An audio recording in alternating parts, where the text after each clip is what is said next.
Hey guys, good morning. Right from my bed. Let's see. So, this morning we're going to talk about subconscious conditioning. And subconscious conditioning is very interesting because it can happen when you're thinking of something completely distinct. Sorry about all the unnecessary bad movement, but I have to adjust that. So, let's begin. And the first thing that we're going to talk about it is what is the subconscious mind? So the mind of the human being is divided in several parts. And one of the parts actually, give me one second, it is just bugging me that the camera keeps moving. Let's see, let me just make it less tall. All right, so I think that's better. It is not perfect, however, that is a lot better than what it was earlier. So the subconscious mind is goes underneath your immediate awareness.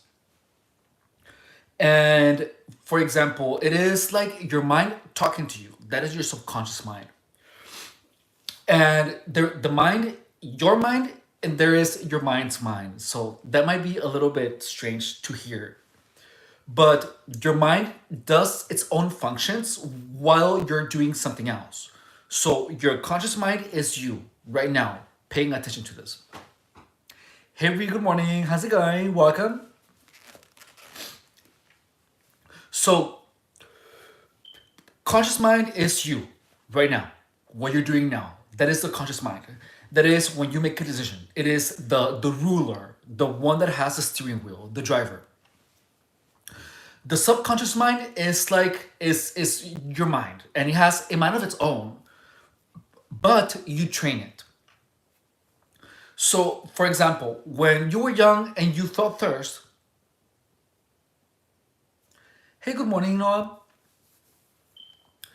My morning was good. It's just beginning. I woke up 2 hours ago, had breakfast.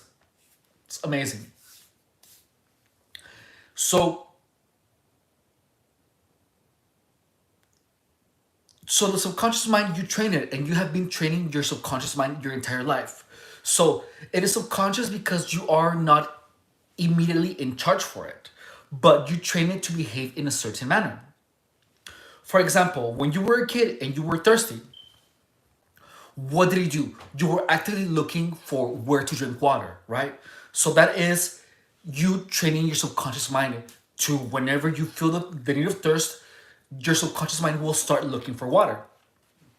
So that and it's driven part by your conscious mind and by your body's by what your body needs. So your body also pulls the pulls the subconscious mind's attention. So let's say like if I think, oh, I'm hungry. Look, this the conscious mind doesn't feel anger. The conscious mind only reacts to the physiological sensations. So like if your body tells you that you need to drink water, the conscious mind doesn't need water. I live in the Imperial Valley, super close by though.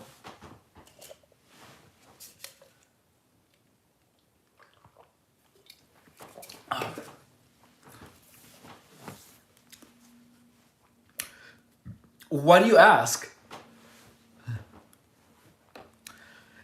What's California?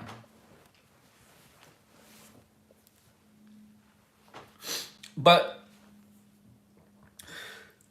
so like whenever you're hungry,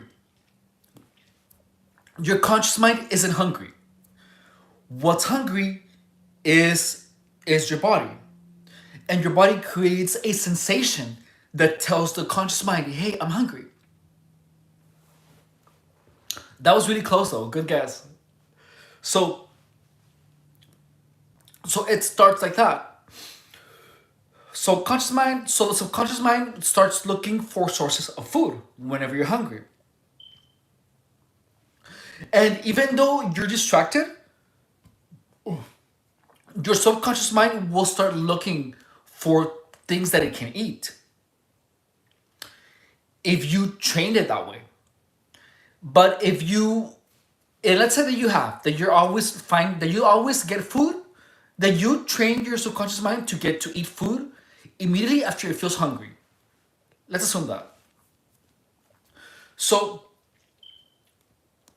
your subconscious mind is gonna be doing what you trained it for. For example, thinking of food whenever you get the sensation of hunger. However, if you're in a job that keeps you really busy and that whenever you're hungry, you're just unable to attend it. So you are not going to be able to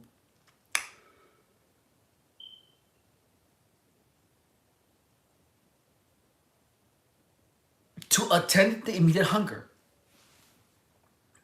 However,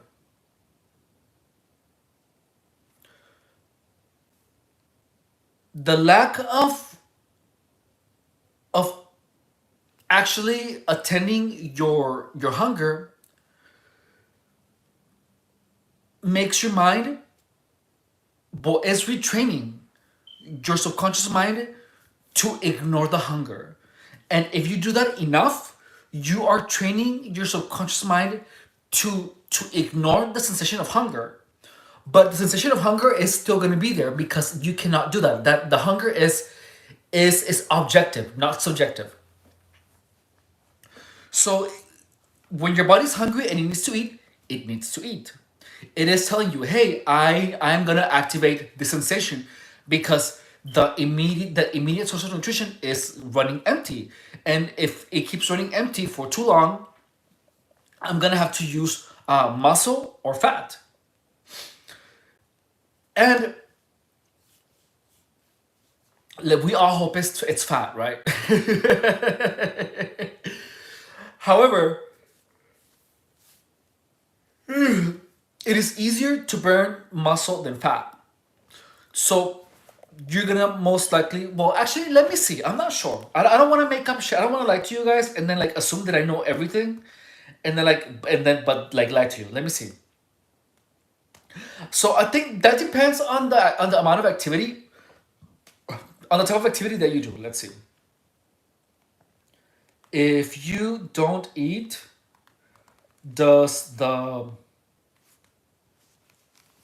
if you don't eat, does the body burn fat or muscle first?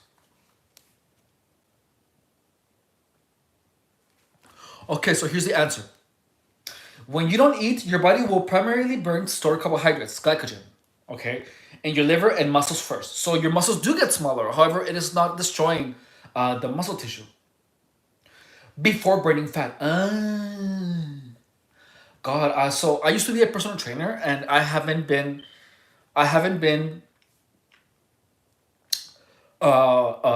exercising exercising either, nor exercising my actual knowledge of personal training. So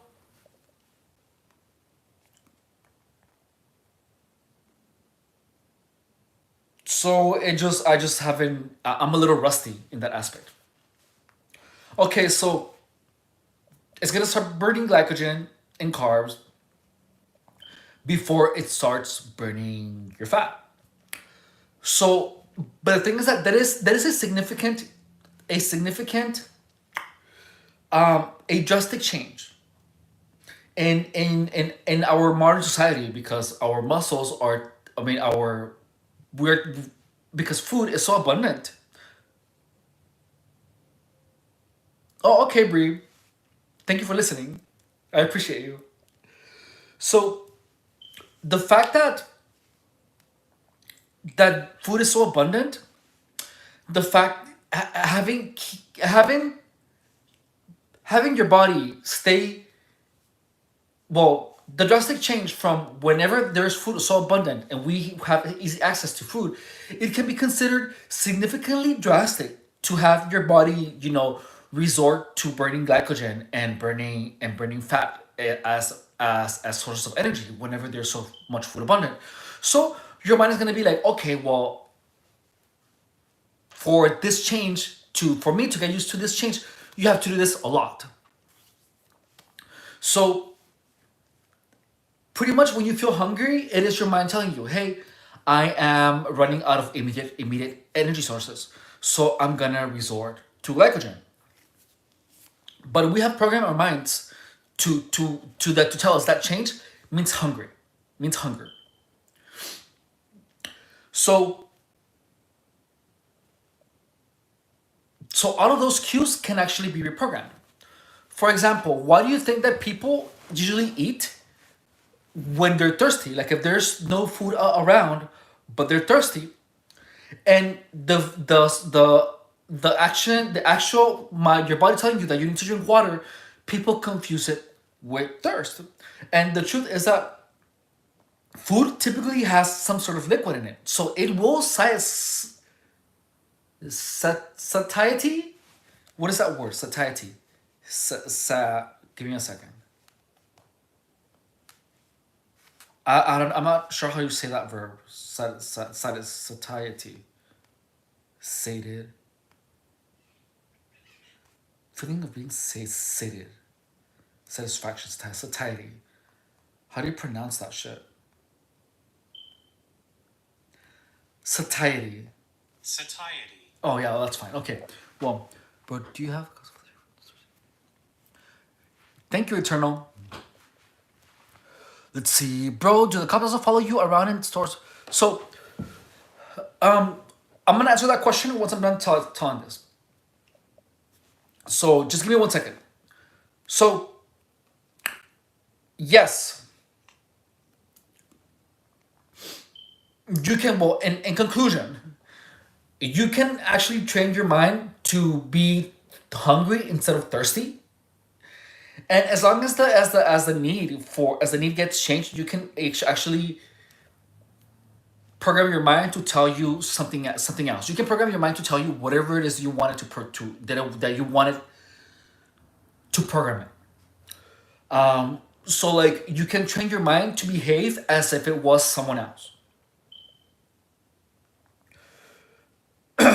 Well, I already forgot. So all these questions about gang stalking, I love answering them. By the way, there is a new video that I just posted. I'm not sure if it's already posted, but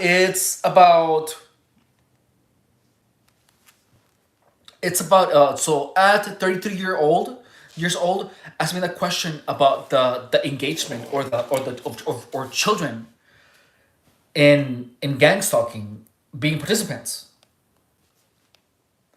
And the truth is that yes, children are fucking participants. And those were one of the most insane experiences that I have had in gang stalking was children engaging in gang stalking. And that was crazy, let me tell you. I'm gonna make a couple of more videos today about gang stalking because that question brought me so many insane memories about it. And because of my way of addressing gang stalking, my way of engaging in it,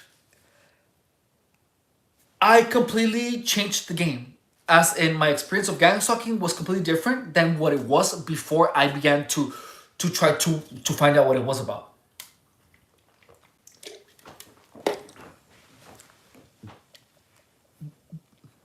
Now, do the cops also follow you around in stores? Not cops.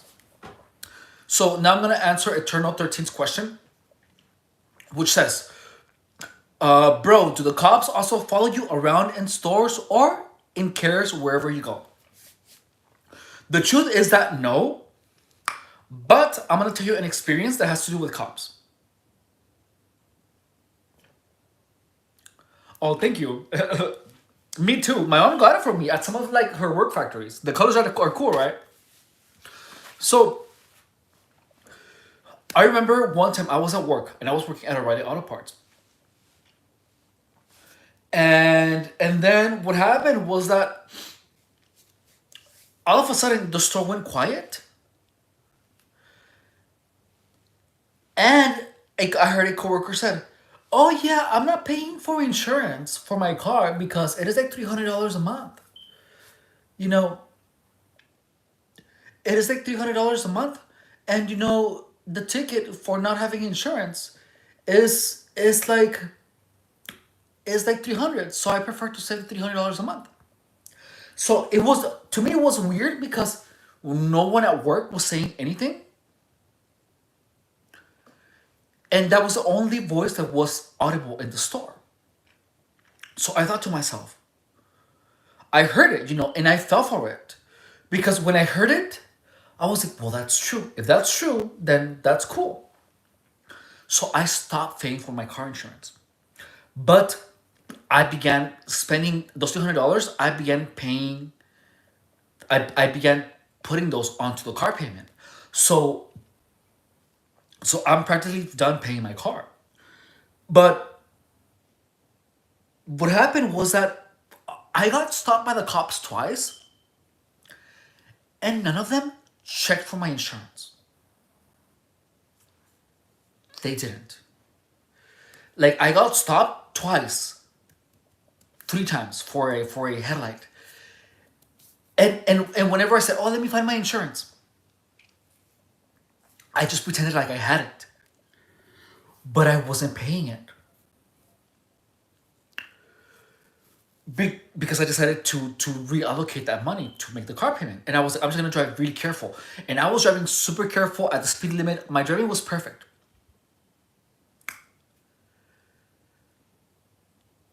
and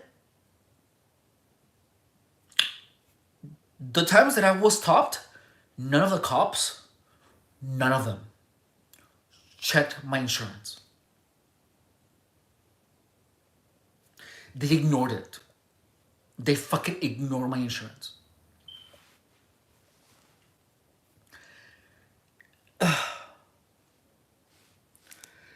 And you know, I know.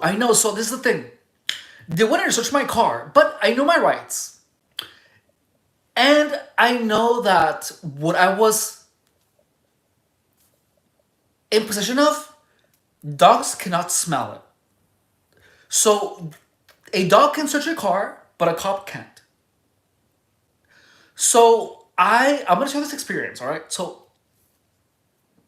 like after I got in trouble one time, I studied that shit. I was like, fuck no, that is not happening to me again.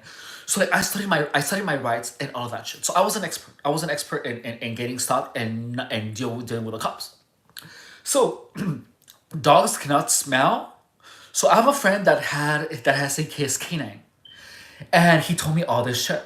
So dogs cannot smell certain dogs canines cannot smell certain things. So what I had wasn't a dog couldn't smell it. So so the cops stopped me, and they were like, okay, so my car was burning oil. So like there was like and like I needed a new cabin air filter. So like the smoke was going into the fucking cabin. So it looked like I was smoking in the car, but I wasn't. And I was tired, you saw my face in my previous videos that I just looked fucking tired. That's how I looked. And freaking so the cops wanted to search my car. And I was like, no, I don't give you permission to search my car. And the cops were like, why do you have possession or something? I was like, I'm just not comfortable because it takes time, and I don't give you permission. I want to go home. So then like the cops were like, well, are you in possession of something? And I was like, no. I was like, no, I'm not. And well, then why are you scared of us searching your car? And I was like, I'm just uncomfortable, and I don't want to. I don't feel like it. So then, well, they were searching, and keep this in mind, they never asked me for my insurance, even when this was happening. They never asked me for my insurance. So of course I made the connection of like gang stalking, because my coworkers all of a sudden were like, "Oh no, don't pay for insurance." So I was like, "Do gang stalkers want me to have a fucking car accident? You know, and let me tell you, I saw programmation for car accidents. I'm gonna tell you what the programmation was for me to have a car accident, and I was scared for my life too, because it was the last time. It was the time that I decided to come back home, to come back here into my house. When I was done with all my gang stalking research, and I was like, okay, I'm going home because this shit is starting to get fucking dangerous.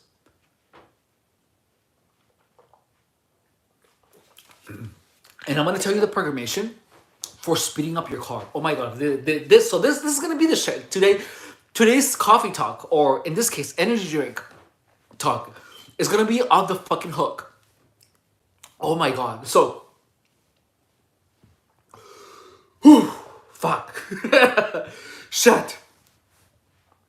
So, the cops wanted to check my car, and I was like, no, and I had my bag of goodies right next to my fucking car seat. It was right there, dude, right next to me, and and I was like, nope, I'm getting out of this one. So I've never told this to anyone.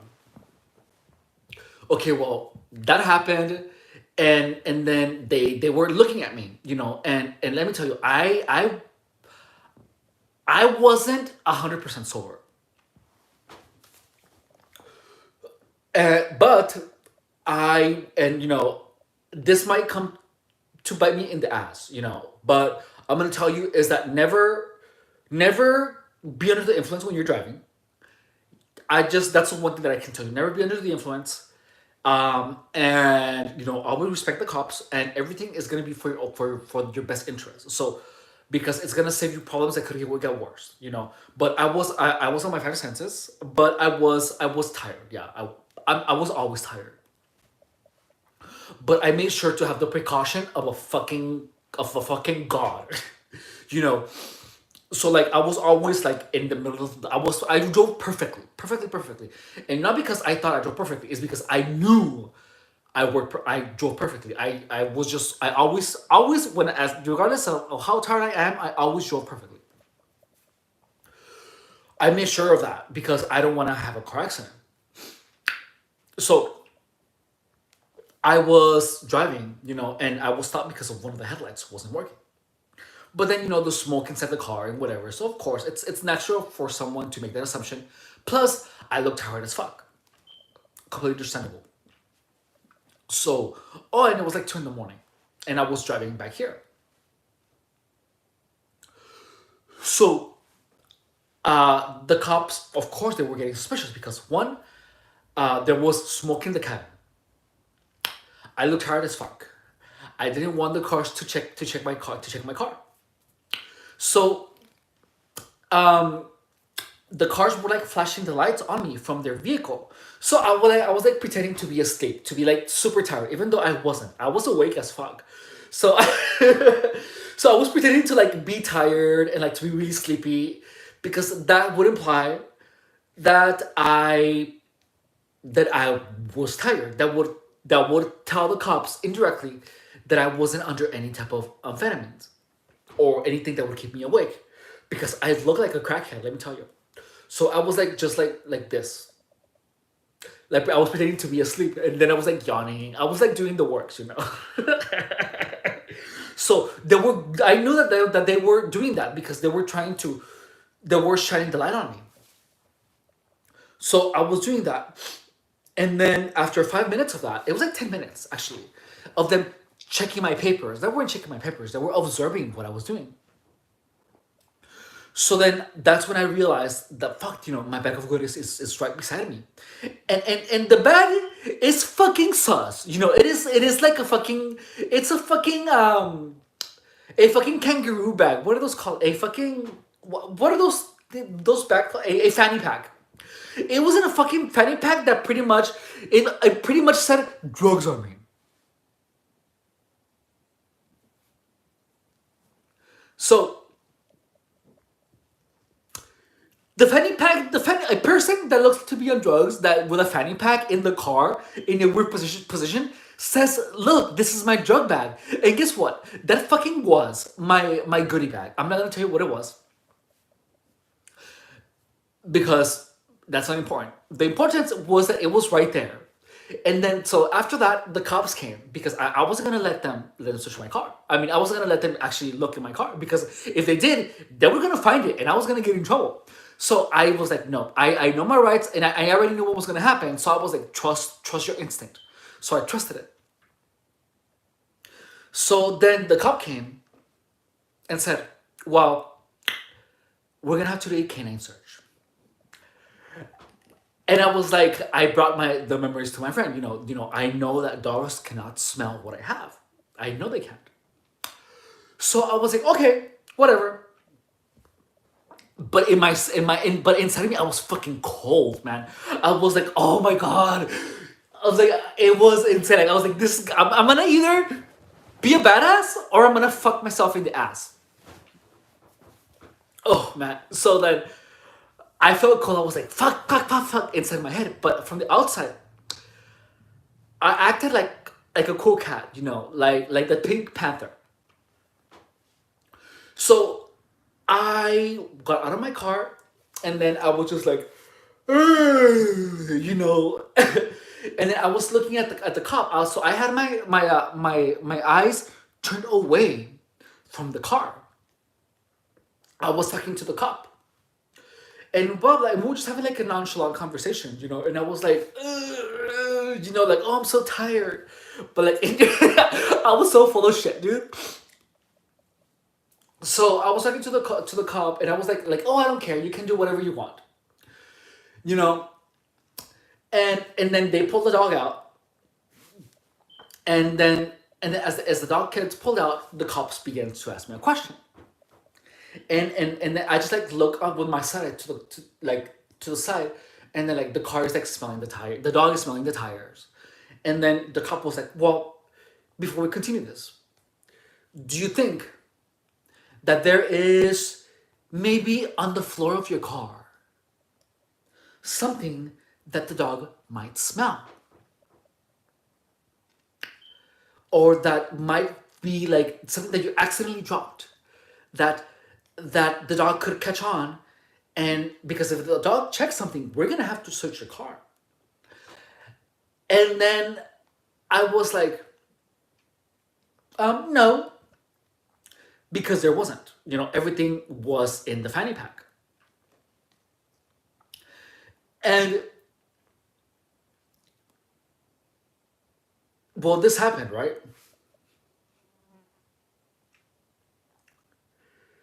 So then, give me a second. I'm like trying to tell you the story in the best possible form.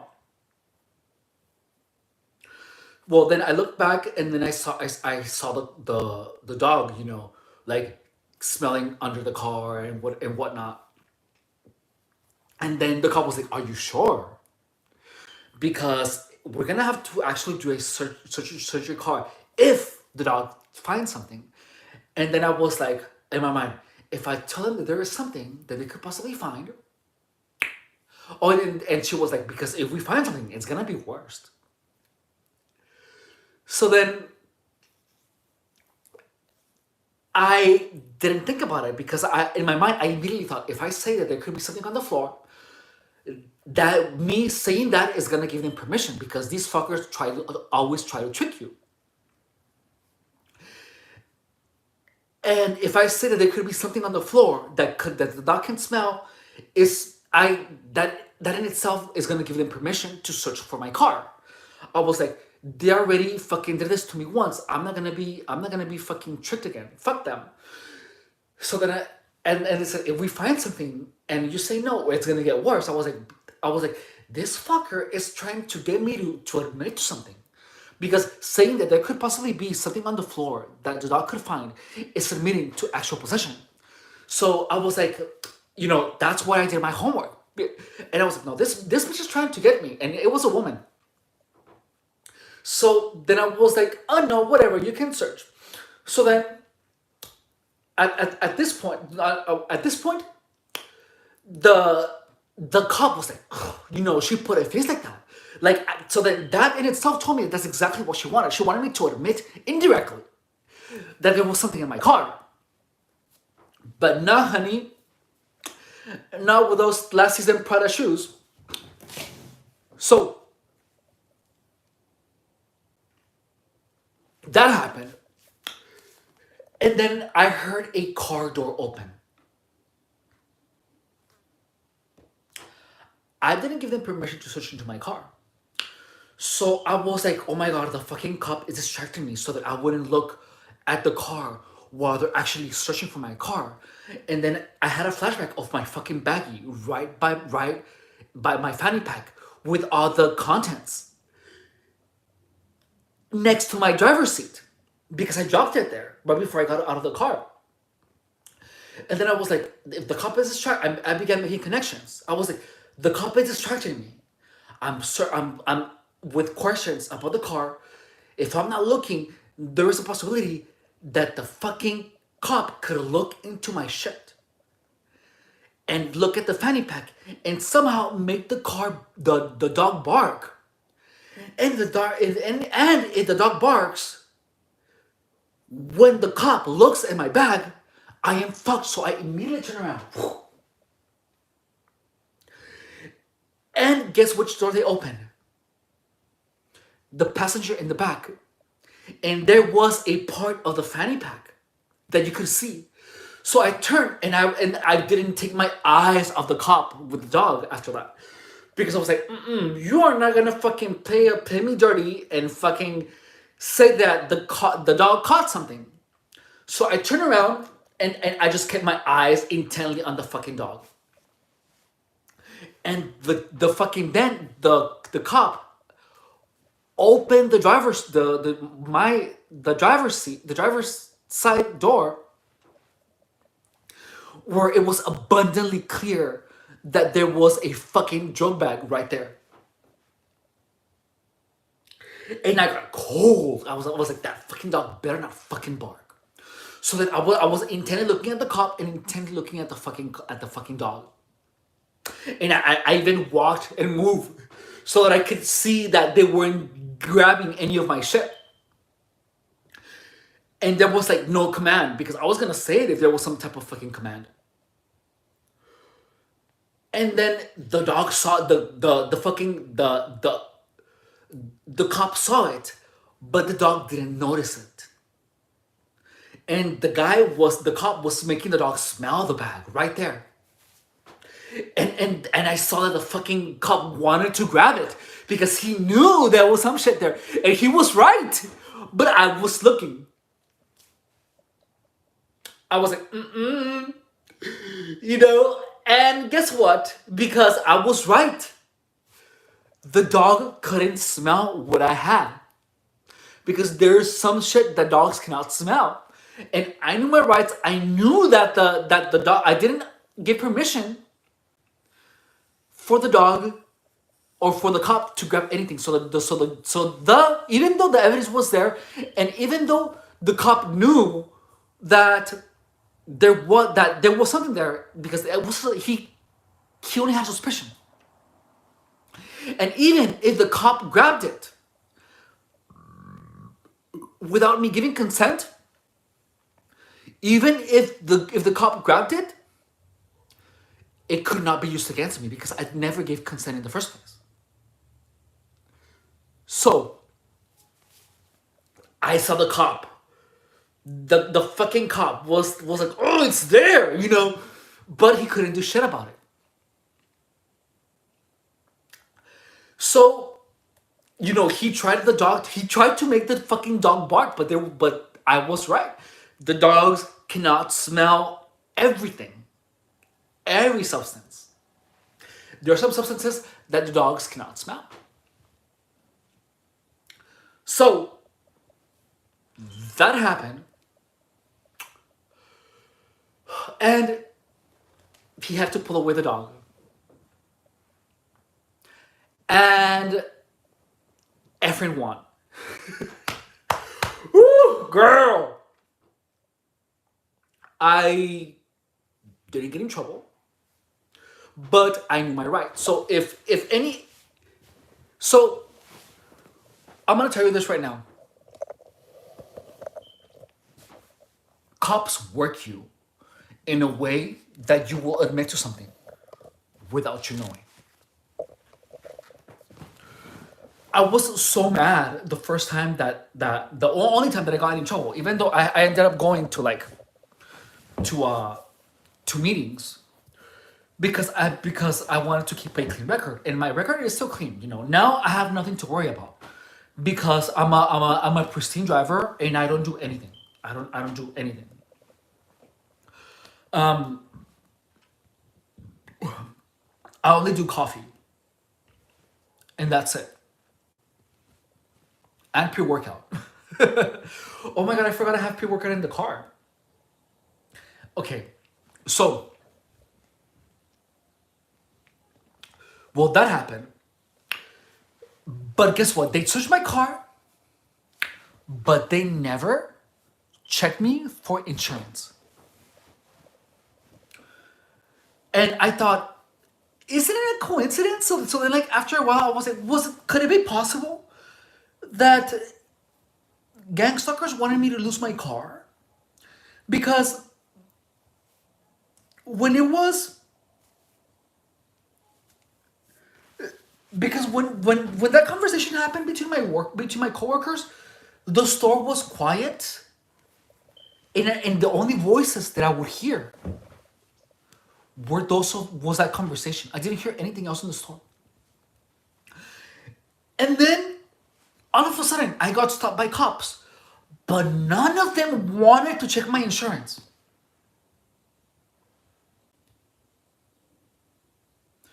No cops wanted to check my insurance. And I got stopped 3 times.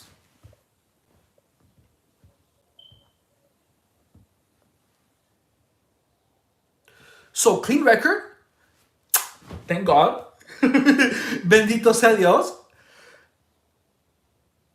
And clean record. And all of a sudden, gang stalkers were checking. Gang stalkers were checking. Were had this conversation about saving money and not having insurance. And then all of a sudden, the cops are not looking for my insurance. So then I got to the conclusion: do they want me to have a car accident? But I didn't wonder. I knew. I thought to myself so many times, they want me to have a car accident. So guess what? If you've seen the rest of my gang stalking YouTube videos, you know that they want me to is the wish that you tell your mind to make you have a car accident. So if you don't know about that, just check I had checked the video that talks about the day aspect of gang stalking. So they are in your imagination too. So your imagination is your mind. So whenever you say they want me to have a car accident, that was me telling my mind that I wanted my mind to make me have a car accident. So then I began to notice gang stalking condition. My mind began conditioning me to have a car accident. And this is how. So, in gang stalking, there's a language that only targets C. For example, a car can go really slow in front of me. This is the what I experienced. In gang stalking, the mind makes connections in a very special way. And you have to understand it if you're a target. Because once you understand it, you can see the movements of gang stalkers. If it's not actually done by gang stalkers, it is your own mind conditioning you to have a car accident. Regardless of if it's by imagination or if it's gang stalking induced, it is still effective. So regardless of, as long as you have your thought to yourself, they want me to have a car accident. As long as you have that thought, you're gonna have a car accident. So the only thing that gang stalkers have to do is for me to have the thought. They want me to crash my car, which is why I assume that the conversation of the insurance happened, and the cops not checking my insurance in any of those three occasions. So that happened. And in gang stalking, whenever you have a thought is saved,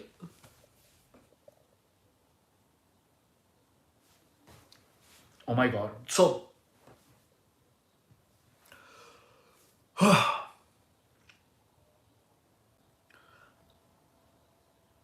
I somehow had the thought, push the pedal to the floor it.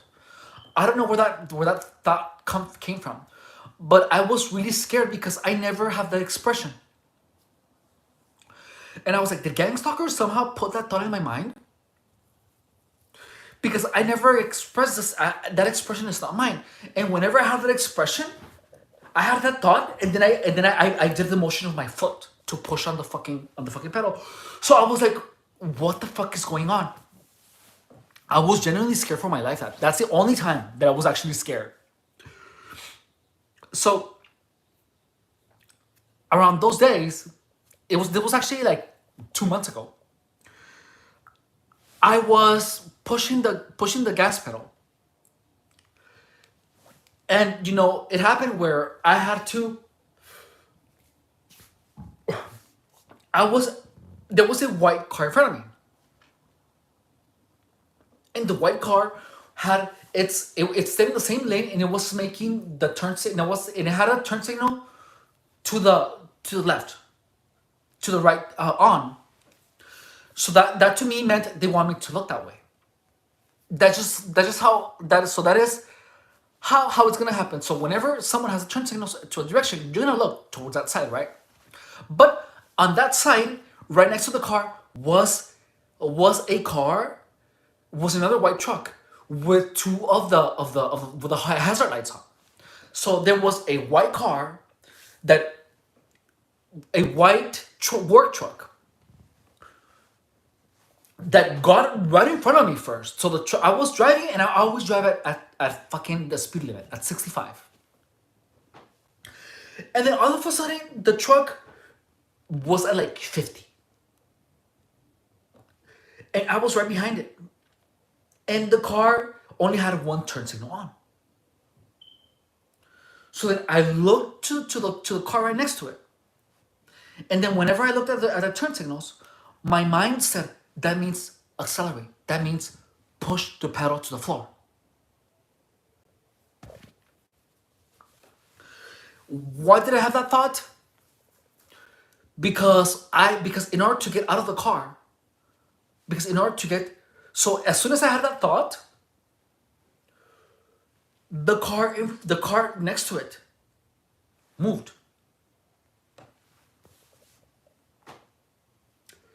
So I knew, I was like, this is some type of conditioning shit. And I wasn't sure. But I'm not sure of what was that. So I think this was imagined. I really think this was imagined. But this felt real for me at the moment. Because all of a sudden, I began having these thoughts of accelerate the pedal. So, and then all of a sudden I have this car with only one hazard light on, going at 50. And I was like, ugh, I just want to go home. So I did accelerate the pedal. But I didn't turn to the left. I didn't turn to the right. And the weird thing was that the working truck, even though it had its right turn signal on, it never turned right. So I thought that was weird. So then my mind hadn't immediately made the connections. Whenever you see the hazard lights on, accelerate. And then I was like, so look, I began looking at gang stalking completely different. because I began paying attention to my thoughts. Instead of being focused on the outside world, I began paying attention on my inner thoughts. I conditioned myself to hear my inner monologue. So like I could hear my thoughts as a voice. I told myself they want me to. So I'm gonna tell you this. This is crazy. This actually happened. I heard someone say, I don't. He can still hear the voice. He can hear his own thoughts. And that's when I had the thought. I had a thought. They don't want me to hear the voices because I'm not sure if I think that gang stalkers knew that I could hear my own thoughts because nothing that gang stalkers were doing was working. Because I could hear everything. I could hear all my thoughts, all of them. And I paid attention. I began paying a lot of attention to all of my thoughts. That's how I figured out the whole thing what they wanted to. So I could hear the thoughts. They wanted to have a car accident. They wanted to have a car accident. So gang stalkers only have to imply, they only have to make you think they want me to have this. They want me to lose everything. They want me to have a car accident. They want me to lose this. As long as that is the modus operandi of gang stalking.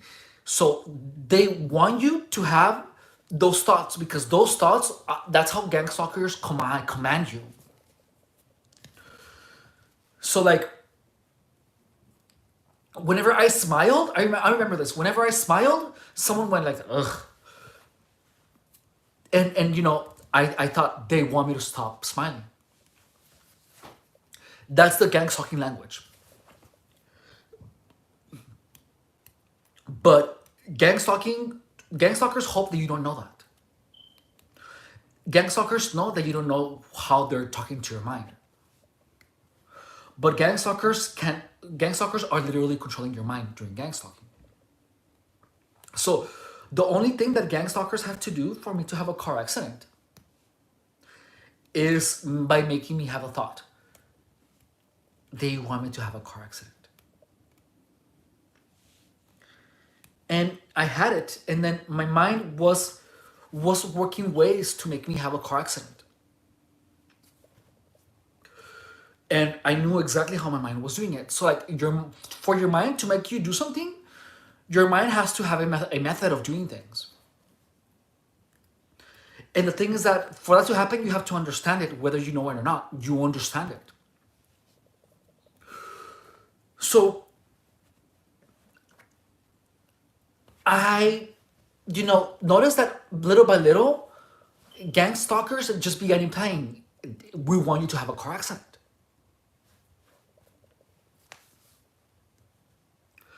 So they begin implying, we want you to accelerate the pedal. We want you to push the pedal. We want to accelerate. And at that point, my mind made the connection of seeing the hazard lights and pushing the gas pedal. So I was driving in the mountains coming here. It was the day before I made the drive here. So to come here, I have to drive. It's a 2-hour drive, and there is a lot of really curvy, dangerous mountain drives.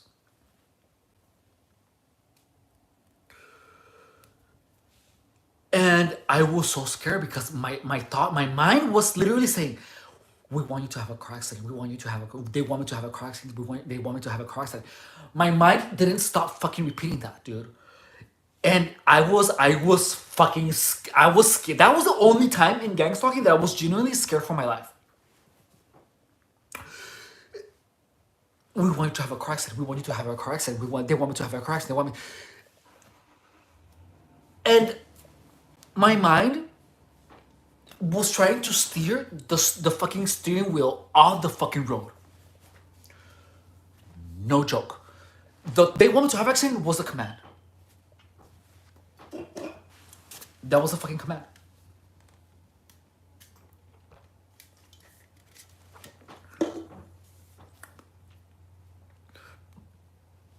Gang stalking is a metaphysical game where it makes you realize that you can construe a new reality via your imagination. That's why I decided to dedicate myself to to understand the imagination, because in gang stalking, what I imagined became reality. What I imagined became reality, and gang stalkers know how to work your imagination via their actions. They tie into your mind and get your mind working against you because they're the ones that command it. Because you think, because the voices that you hear are your mind. But people think it's a gang stalker. Gang stalking is metaphysical because it is, you don't see it. It's subjective. That's why people think, oh, or there is, it's your imagination. Oh, you're imagining things. You're crazy. Oh, they're direct energy weapons. Notice that none of that can ever be proved. But people take out like patents. But I search everything about patents, and there is prophetic patents. Patents that where the technology hasn't been researched or confirmed. So they want me to have a car accident. They want me to have a car accident. They want me to have a car accident. My mind kept saying that, and all of a sudden I was driving here and I started to the cars began, my mind began cutting into the road, and then and the road began look. The road was like this. Like I was driving here, and the road was straight. Let's say that this is me, right? And this is how the road in front of me looks. But then all of a sudden, let's say that these are like the outside lines, like this. These are like this is one side, and this is me driving.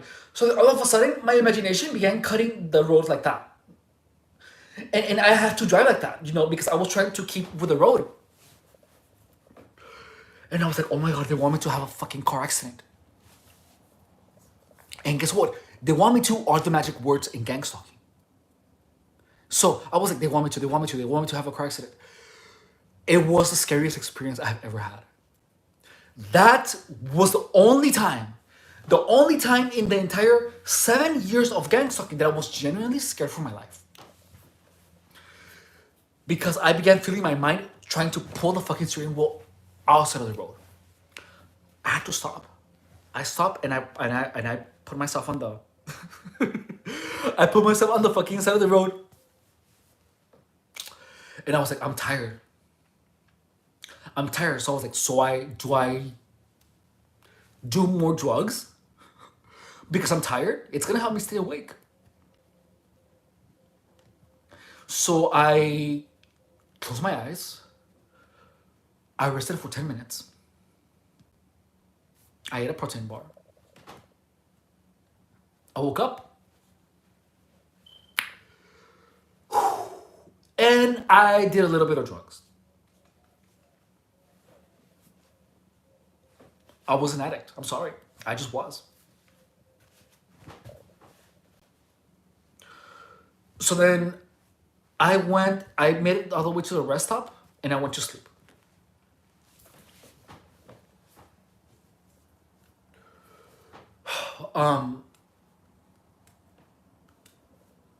At the rest stop was when I began feeling the direct energy weapons. Or as I know now, the what do they call it? The crackheads bugs under the skin. But call it what you want to call them. Direct energy weapons are the equivalent of the crackheads fucking bugs under the skin, only with another name.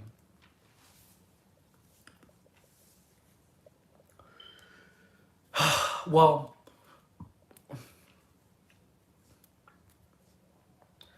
that is when I began playing with my mind there. I began doing all these things. For example, I made the steering wheel have a face. I know that it's weird. I know, but and I was talking to it, and it was weird. I know. So this is I only told this to my mom, but I'm telling this to you guys. So that is when I began learning about psychological programming. in mental programming, because my mind used to behave in a way that was against me. So I have to literally, I came here and I stopped any type of drug consumption. But my mind was trained in a way that was hurting me. And even though at that point I call them programs, programs are habits of thought. And a habit of thought that I had was thinking, oh, they want me to. And then my mind would behave in a way that would hurt me. When I would say, they want me to have a car accident, my mind would make me want to have a car accident. They want me to lose everything. They want me to lose my Nintendo Switch, and I would lose my Nintendo Switch. That happened. I fucking lost my Nintendo Switch. I'm so sad. Because I want to play Bayonetta so bad.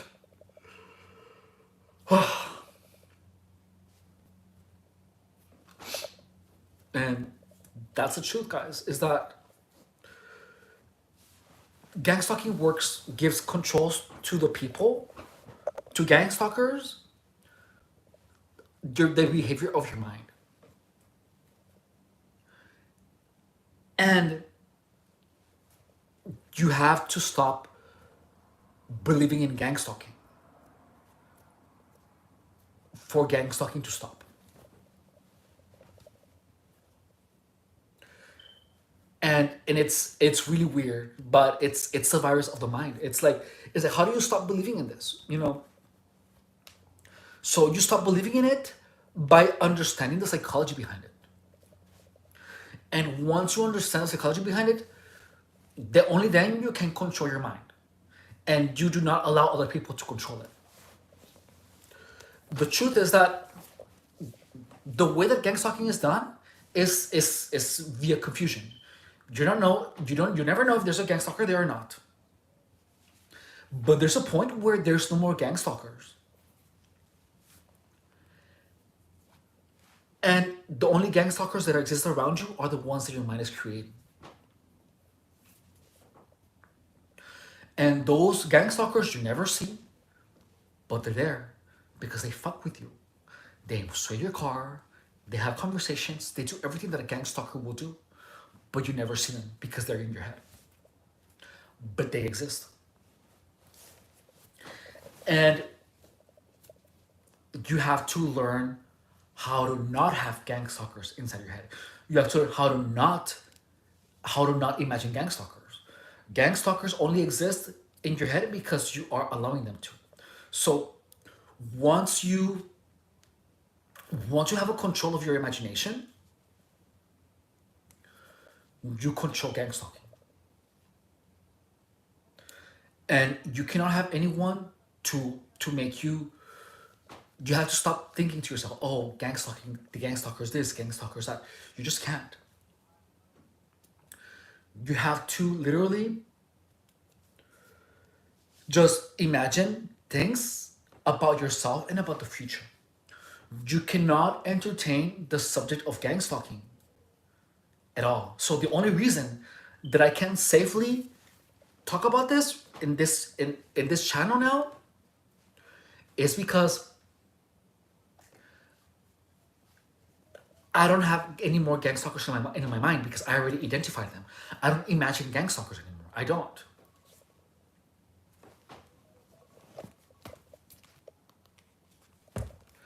But when gang stalkers was at its worst, I did. And that's the toughest thing to stop, is that you have to stop imagining, excuse me, you have to stop imagining the existence of gang stalkers, because once you make them exist, regardless of there being actual people, they will exist. When people say, oh, there's V2K, it's not V2K. It's that the person has imagined the gang stalkers. so much that they exist in the person's imagination, and the person is a like habits of thought, like we covered in my channel.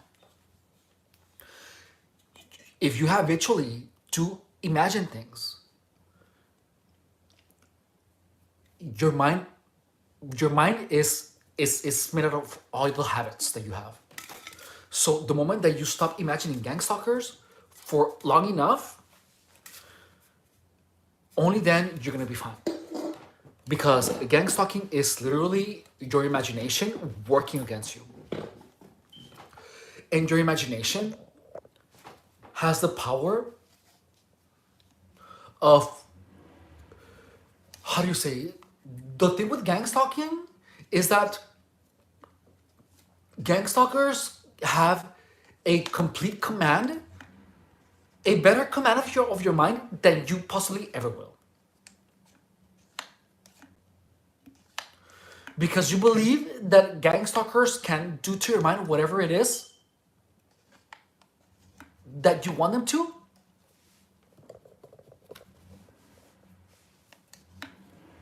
Because you don't know what their ability is. Whenever you say, gang stalkers want me to do this, gang stalkers want me to do that, and you believe they have all this power, that is literally you giving permission to your mind to do anything it wants with you. And as long as you believe that gang stalkers have all this power, they will have it. Because it is you commanding your mind. When you get gang stalked and you are hearing these voices and shit, you are unknowingly accessing parts of your mind that you have never been able to access.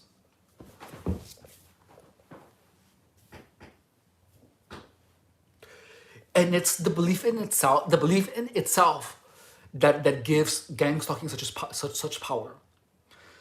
It is because with all that belief or knowing that gang stalkers can do that, you're opening access to your mind that people typically cannot access, such as hallucinate, such as work against you. And that's why I'm pursuing this, because I want to be able to access all of those paths of thought where I have complete access of my senses, where I say, oh, I want to hear something, and then my mind just makes it. My mind grants my wish. Anyways, well, that's it for today. I have to work on the next videos, and thank you guys so much for watching.